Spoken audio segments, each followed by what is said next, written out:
Check, check. Can you hear me?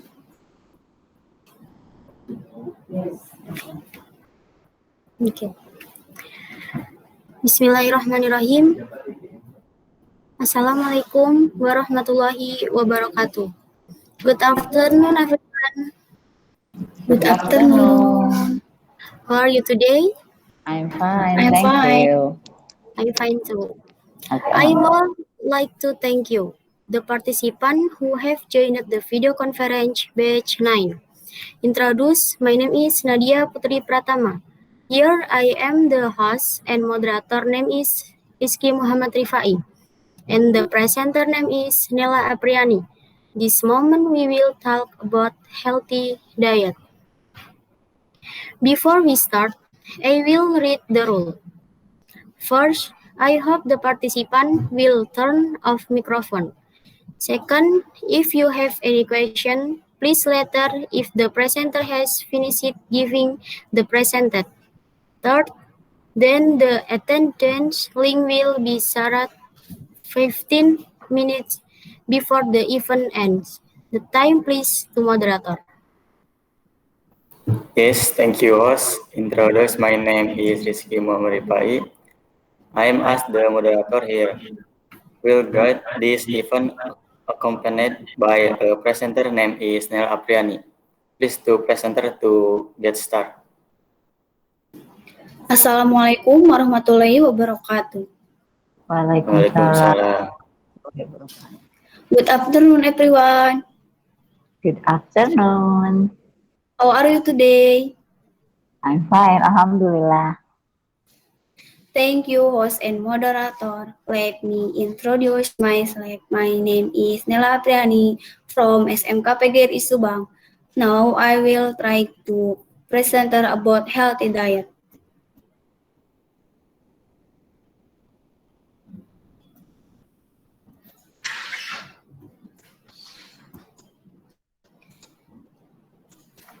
Can you see my slide PowerPoint? Yes. Healthy diet. What is a healthy diet? A healthy diet is a habit of daily life that consumes more food and drink that is nutritional balance so that it is beneficial for the body. Next. Nutrients and diet function. Carbohydrates, a source of energy. Protein, building substance. Fat, a source of energy, hormones, enzyme. Mineral, regulatory substance. Water, sulfate, homeostatic. Fiber, facilitate bowel movement, prevents cancer. A little additional understanding of nutrition. 1. Carbohydrates are nutrients that function as source of energy for the body. 2. Protein or complex molecule that the body carry out in function optimal. 3. Fat is one of the groups included in the lipid group, namely organic compounds found in nature and insoluble in water, but dissolved in non-polar organic solvents. 4. Minerals. Share solid homogeneous in organic chemical compounds that have regular forms and occur natural. 5. Water is one of the most abundant forms. A liquid which is tasteless and unless at room temperature has the inherent ability to disrupt many other substances. 6. Fiber is a complex carbohydrate that cannot be digested by the body, unlike protein, fat, or ordinary carbohydrates that can be broken down by the body organs. Fiber does not undergo this breakdown. Next.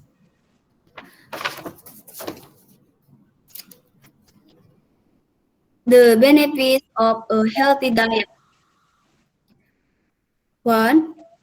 chance of living longer. 2.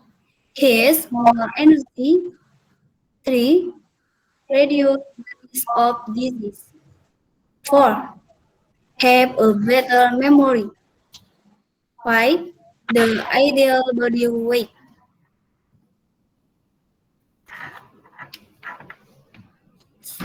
Some of the additional benefits of a healthy diet include 1. Cholesterol decrease. 2. Digestive health. 3. Immunity increase. 4. Blood glucose level control. 5. Control blood pressure.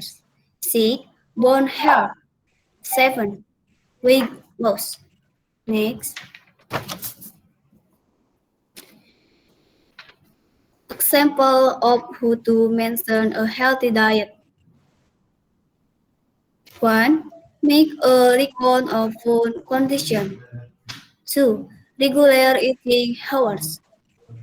3. Eat according to balanced nutrients guidelines. 4. Drink 2 liters of water or 8 pieces a day. Next. Nutrition for the menu. 4. Rice. 2. Second. Side dishes. 3. Vegetable. 4. Fruits. 5. Milk.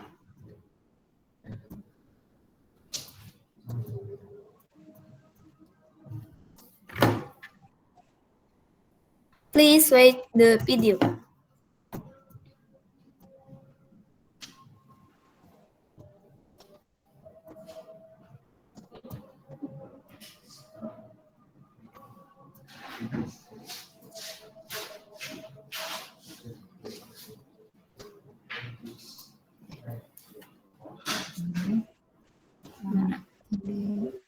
Ini ya.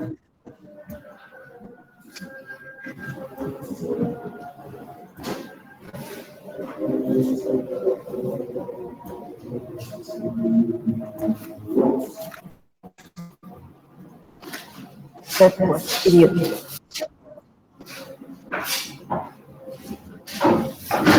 Please watch the video.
Request Adan.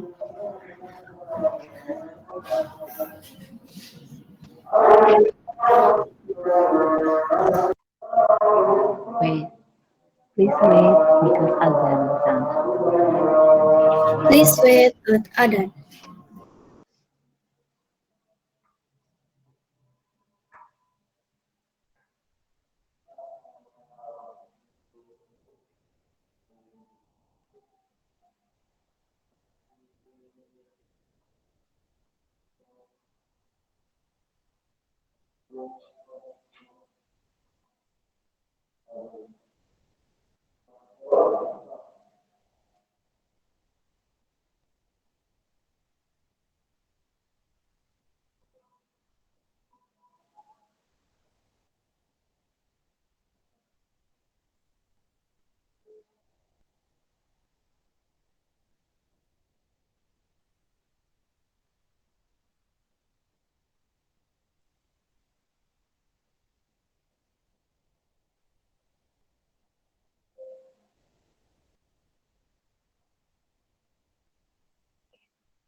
So here I will add a little description.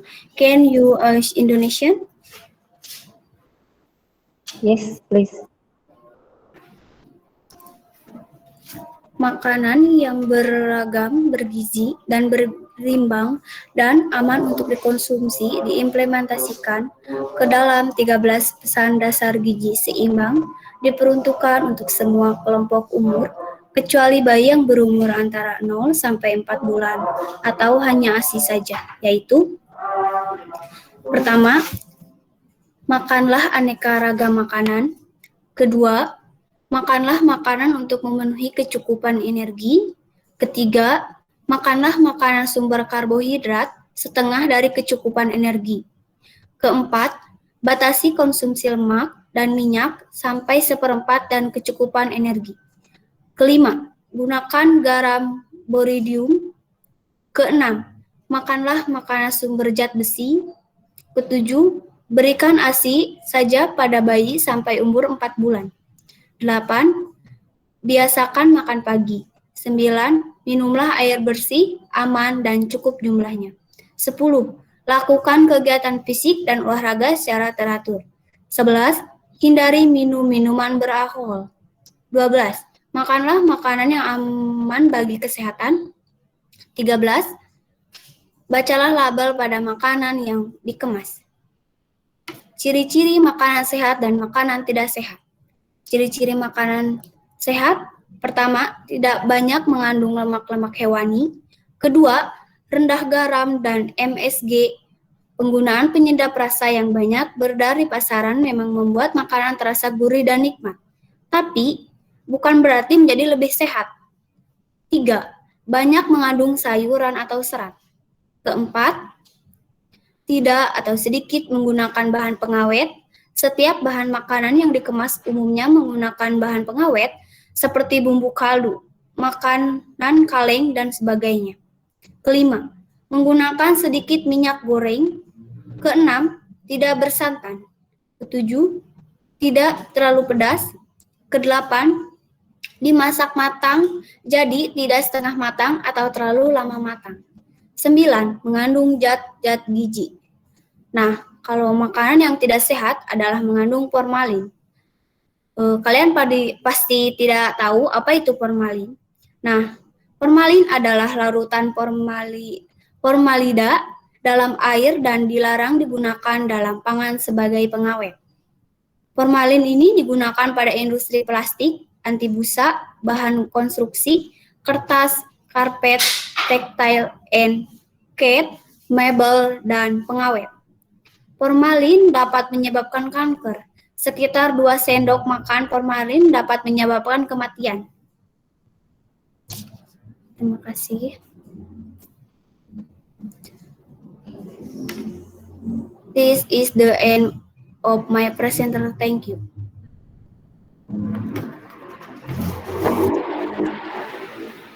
Okay, thank you, presenter. Any question, please? The participant can ask the question only, and then presenter will answer all question next. Tes. Assalamualaikum. Waalaikumsalam warahmatullahi wabarakatuh. Okay, I will ask some question. Please explain to me what causes obesity and fat accumulation. Jadi apa sih penyebab adanya kegemukan, obesity, dan juga fat accumulation. Jadi penumpukan lemak gitu ya. Jadi what the causes? Apa sih penyebabnya gitu ya? This is first my question, and then second, what are the possibilities for obesity? Jadi kalau misalnya ada terjadi kegemukan gitu ya, kemungkinan apa yang akan terjadi apabila kegemukan tersebut berkaitan dengan kelainan hormonal? Ya, oke. Oke, the second, and then third, ketiga, boleh sambil dicatat ya pertanyaannya. Yang ketiga, third, how to know the ideal body. Jadi gimana sih cara untuk mengetahui berat badan yang ideal, gitu ya? And then last question for me, yang keempat, yang terakhir, kan tadi disebutkan ya kita rice, butuh rice kan ya, we need rice, kita butuh nasi kan. Nah itu sebaiknya sehari itu berapa kali sih kita mengkonsumsi rice, atau how many time we have to eat the rice in one day. Jadi seharinya itu berapa kali sebaiknya untuk mengkonsumsi nasi. Oke, thank you. Yes, yang pertama saya akan menjawab. Overweight and fat accumulation in the body can occur because the number of calories eaten exceed the calorie requirements for daily life and continues. Yang kedua, saya akan menjawabnya. Yang pertama, one, fat will be accumulated around the hair, so that the hair is not moved freely and can result in shortness of breath. 2. The breakdown of excess fat in the body will produce cholesterol, which, when buried in blood vessels, narrows the arteries. 3. The narrowing of the arteries cause the heart to be forced to work harder to be able to pump blood according to the body's needs. Pertanyaan ketiga. Measure the height. Subtract 100. The result of this reduction is reduced by 10%. Then get the ideal body weight. To note, normal body weight is not the range of the version above the ideal body weight and then version below the ideal body weight.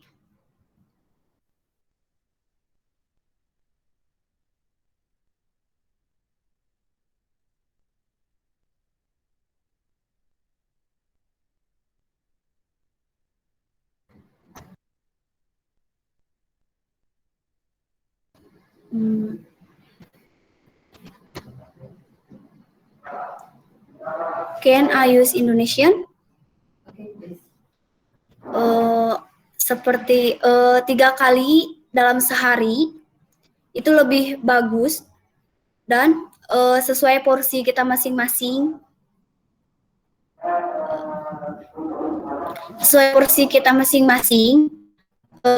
Dan makanlah yang bergizi, misalnya sayur-sayuran. Kalau sesudah makan bisa cuci mulut menggunakan buah-buahan yang sehat biar badan kita tetap kuat lah, baik.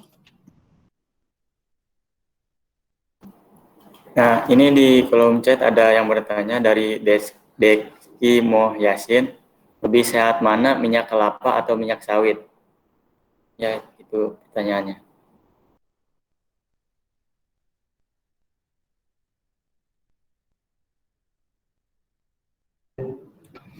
Minyak kelapa adalah minyak yang banyak mengandung lemak jenuh. Konsumsi lemak jenuh dalam diet diharapkan kurang lebih 7%. Sedangkan minyak kelapa sawit adalah minyak yang lebih banyak mengandung lemak, tidak jenuh. Dalam segi kesehatan, lemak tidak jenuh tentu saja lebih baik dari lemak jenuh. Namun, semua minyak apapun bila dipanaskan dan melewati titik didihnya akan teroksidasi. Lemak tersebut akan menjadi lemak trans yang sangat membahaya bagi kesehatan. Terima kasih. Ya, apakah jawabannya sudah jelas? Any question, please?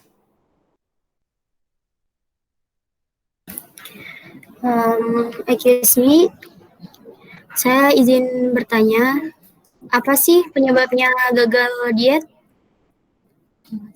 Oke, gagal diet biasanya disebabkan berbagai faktor, antara lain lapar mata, sehingga tidak bisa menahan kontrol diri, tidak bisa mengontrol diri, pengetahuan yang salah dalam melakukan diet atau pola makan sehat, sehingga menimbulkan kebosanan, pengaruh lingkungan, misalnya ajak teman untuk berolahraga, ajak makan dan pengaruh teman dalam memilih makanan, penggunaan beberapa obat dan penyakit tertentu.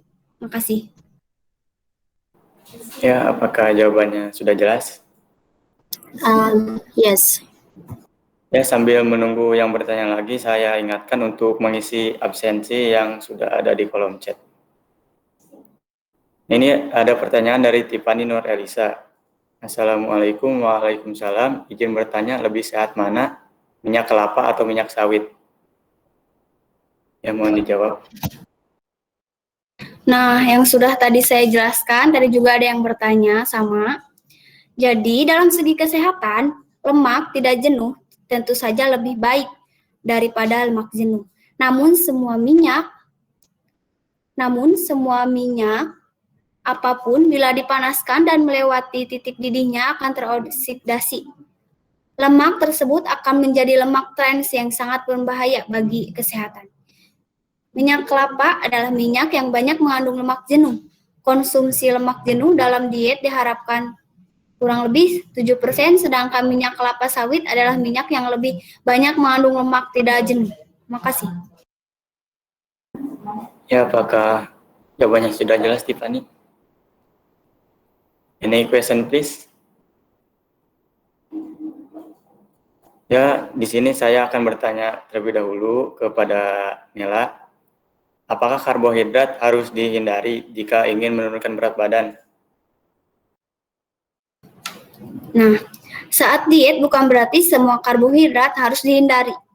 Karbohidrat dalam makanan olahan yang sebaliknya dipantang. Meskipun diet rendah karbohidrat sangat populer, tapi tubuh kamu membutuhkan karbohidrat sebagai bahan bakar penting. Ini untuk beraktivitas sehari-hari.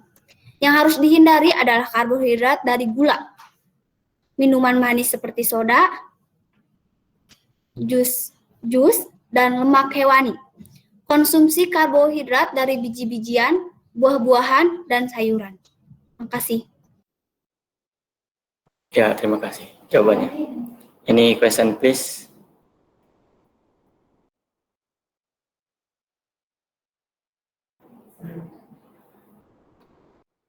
Nah, di sini berhubung belum ada yang bertanya lagi, saya ingin bertanya satu kali lagi.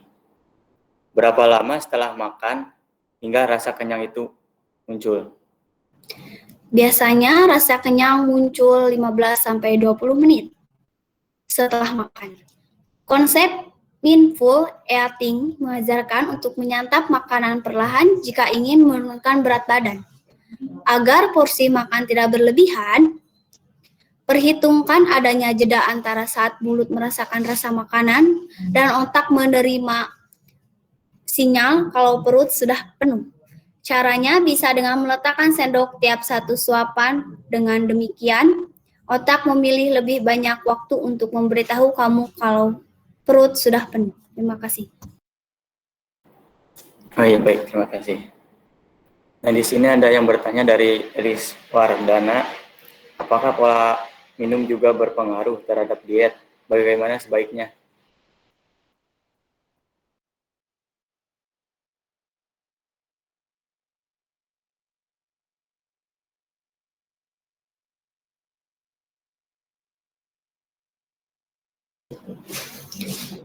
Sangat berpengaruh karena minum itu diwajibkan 2 liter dalam sehari atau seimbang. Ya, apakah jawabannya sudah jelas?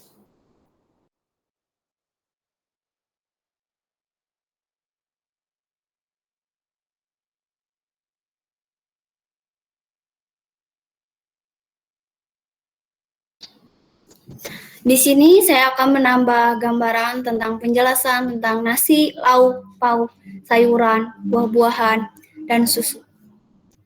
Nasi adalah beras atau kadang-kadang sereal lain yang telah direbus dan ditanak. Proses perebusan beras dikenal juga sebagai tim. Penanakan diperlukan untuk membangkitkan aroma nasi dan membuatnya lebih lunak, tetapi tetap terjaga konsistensinya. Pembuatan nasi dengan air berlebih dalam proses perebusannya akan menghasilkan. Nah, lauk pauk adalah makanan berupa daging, ikan, atau yang lainnya, selain lalap yang dimakan sebagai pelengkap nasi. Lauk ada yang bersumber dari hewani atau nabati. Sayuran merupakan sebutan umum bagi bahan pangan asal tumbuhan yang biasanya mengandung kadar air tinggi dan konsumsi dalam keadaan segar atau setelah diolah secara mineral. Sebutan untuk beraneka jenis sayuran disebut sebagai sayur-sayuran atau sayur mayur. Buah-buahan adalah hasil reproduksi antara putik dan serbuk sari pada tumbuhan. Buah termasuk organ pada tumbuhan berbunga yang merupakan perkembangan lanjutan dari bakal buah. Buah biasanya memukus dan melindungi biji. Susu adalah cairan bergizi berwarna putih yang dihasilkan oleh kelenjar susu mamalia, salah satunya manusia. Susu adalah sumber gizi utama bagi bayi sebelum mereka dapat mencerna makanan padat. Terima kasih. Ya, di sini ada yang bertanya lagi dari Deski Mohyamin. Selang berapa jam kita boleh tidur setelah makan? Mohon dijawab. 2 jam sebelum tidur sebaiknya berhenti makan makanan yang berat. Gitu. Terima kasih. Apakah jawabannya sudah jelas? Any question, please?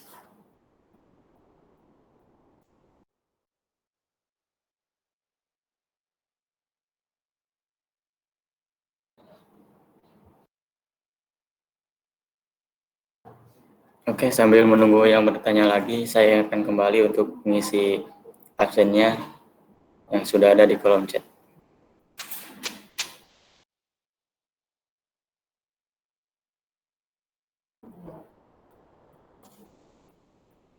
Ini ada pertanyaan dari Deski Mohyamin.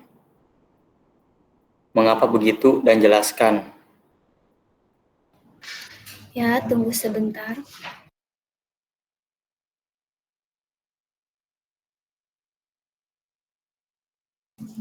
Karena makanan perlu diolah dan diproduksi. Gitu. Apakah sudah jelas? Ya, mungkin itu jawabannya. Any question, please?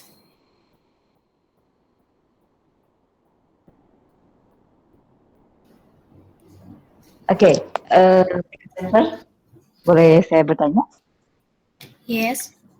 Oke, Indonesian ya. Kan ini membahas tentang healthy diet ya.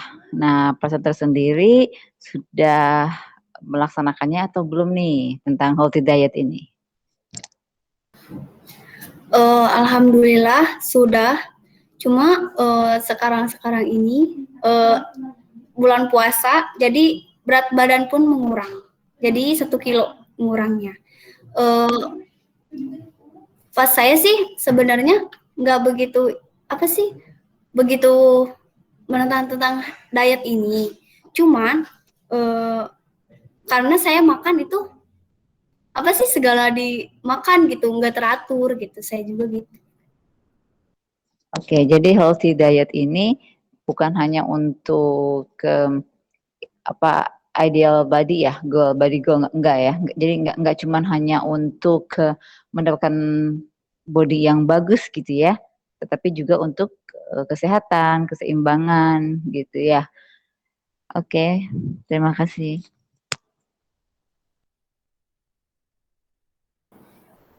Ya, apakah ada yang bertanya lagi? Saya akan bertanya kepada moderator. Apakah moderator sudah menerapkan tentang gizi seimbang atau tentang materi hari ini gitu, tentang pola makan yang kayak gitu? Nah, untuk saya sendiri itu makan itu tidak teratur. Jadi apa yang enak dimakan. Ya sama sepertinya gitu. Iya, yang penting enak.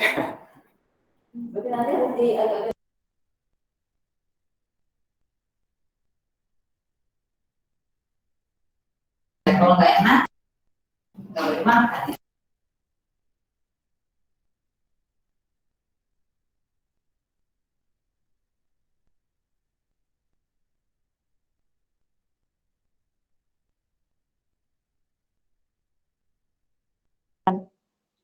Oke, jadi nggak semua makanan yang enak-enak itu adalah menyehatkan ya. Menyehatkan. Jadi ada juga makanan yang nggak enak, tapi justru itu menyehatkan. Jadi sekarang kita mulai aja nih, kita mulai pindah mindset kita makan makanan yang sehat, yang bergizi, nggak cuman enak gitu ya. Tapi tetap semuanya juga by proses gitu ya. Daily kita harus coba makan makanan yang bergizi seimbang. Mulai dari sekarang nggak cuman melihat enak apa enggaknya. Kayak tadi tuh udah disampaikan oleh presenter ya. Tadi kan kelebihan gula juga nggak bagus ya. Jadi tetap kita harus kontrol gula kita, garam kita ya. Seperti itu ya. Oke, thank Iya. you. Manfaat nih. Thank you, presenter. Oke. Any question, please?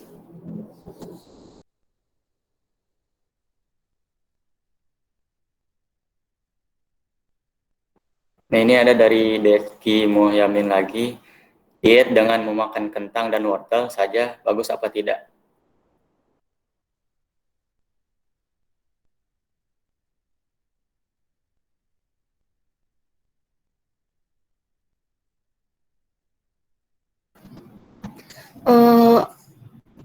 Harus seimbang, harus ada protein, karbohidrat sama lemak. Karena kalau kentang dan wortel saja sih menurut saya kurang. Selebihnya harus ditambahin lagi seperti sayur-mayur atau buah-buahan, susu itu juga bisa membaguskan untuk diet ya. Ya, itu jawaban dari presenter. Apakah cukup jelas? Di sini apakah ada yang mau bertanya lagi?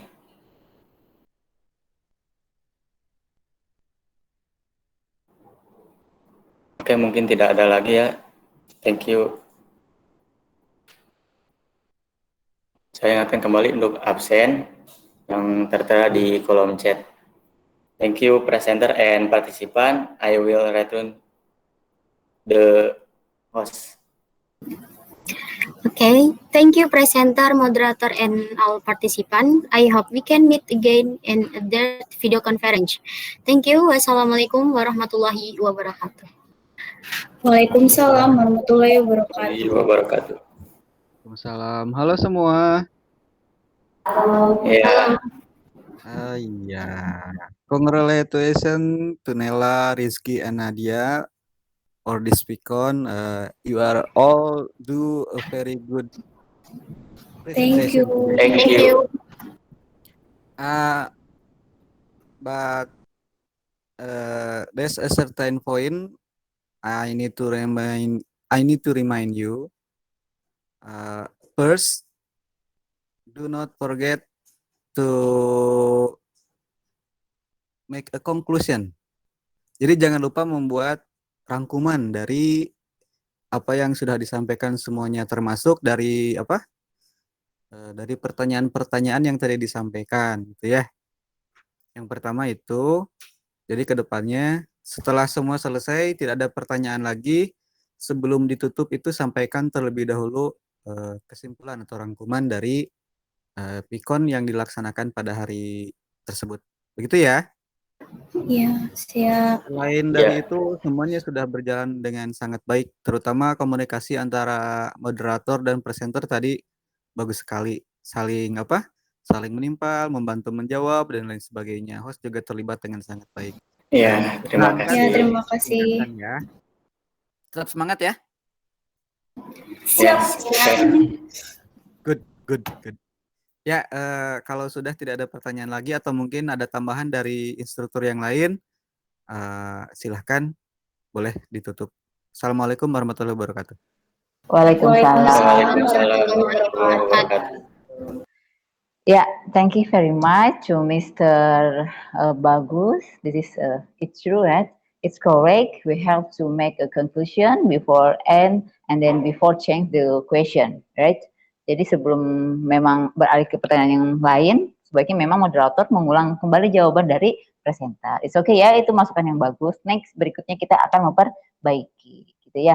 Nah, now I want to know about your impression. Your impression after join this training, virtual coordinator training. Please, what do you feel? What's your impression about these activities? Rizky?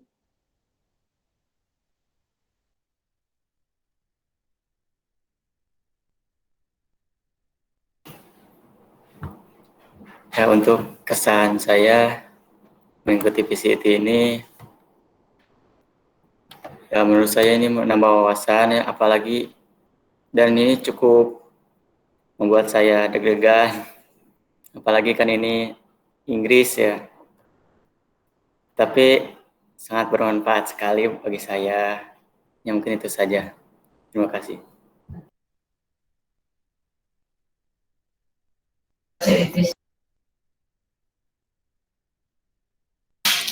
Ya, menurut saya ikutan PCT ini sangatlah bermanfaat, menambah wawasan kita, menambah ilmu.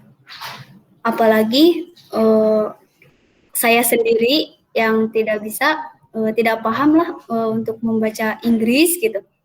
Tapi setelah ikutan PCT, saya memberanikan diri gitu. Insya Allah saya bisa dalam membaca Inggris. Gitu. Makasih. Iya, betul sekali ya. Oke, next Nadia, please.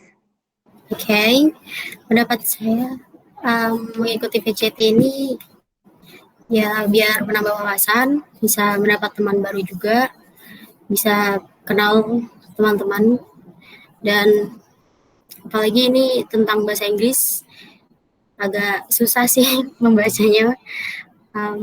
Mungkin itu saja. Thank you. Oke, so ini poinnya memang intinya sih, alhamdulillah dalam kegiatan ini sangat memberikan manfaat yang besar ya. Jadi menambah knowledge kita, kompetensi kita juga ya, increase our knowledge, our skill, gitu, especially how to manage video conference. Oke, tetap semangat. Pokoknya jangan pernah berhenti, nggak boleh nyerah. Yang tadinya misalnya, ternyata bahasa Inggris, saya kan nggak bisa, itu gimana? Jangan dulu bilang nggak bisa. Tetap belajar, kemudian dicoba. Bisa karena terbiasa. Terbiasa itu karena apa? Karena udah belajar. Gitu ya, tetap semangat, selalu belajar, never stop to learn. I hope you all get success and then see you in the next video conference. And I wish we can meet up with the other training. Success for all. Thank you. Assalamualaikum warahmatullahi wabarakatuh. Waalaikumsalam warahmatullahi wabarakatuh. All participants can leave their Thank you.